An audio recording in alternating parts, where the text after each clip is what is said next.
In today's video, I'm going to teach you how to resolve comments in Confluence.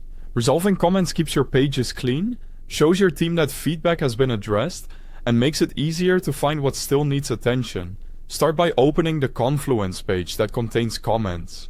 Make sure you're signed in to the correct space and that you have permission to view and resolve comments. Typically, you'll need at least comment or edit access.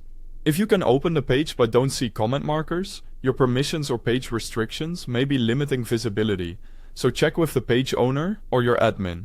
Next, locate the comment you want to handle. Comments in Confluence appear as small speech bubble icons, often in the right margin or as highlights over specific text for inline comments.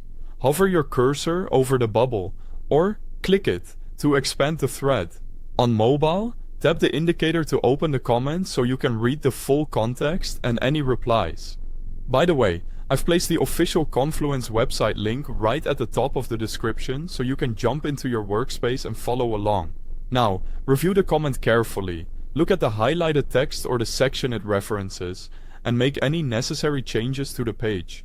If you need to edit content, go into edit mode, apply the update, then publish your changes.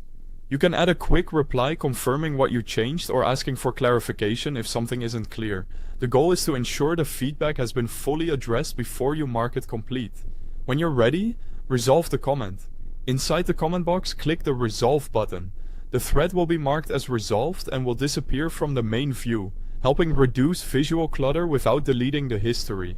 This signals to collaborators that the item has been taken care of. If you ever need to revisit something, you can still see resolved comments. Open the comment filter on the page to show resolved threads, or check the page history to review past discussions alongside content changes. This optional step is useful for audits, onboarding, or simply reminding the team why a decision was made. That's all you need to resolve comments in Confluence. Open the page, find the comment, review and update the content, resolve it, and optionally browse resolved items later. If this helped, give it a like, subscribe for more clear how-tos, and thanks for watching.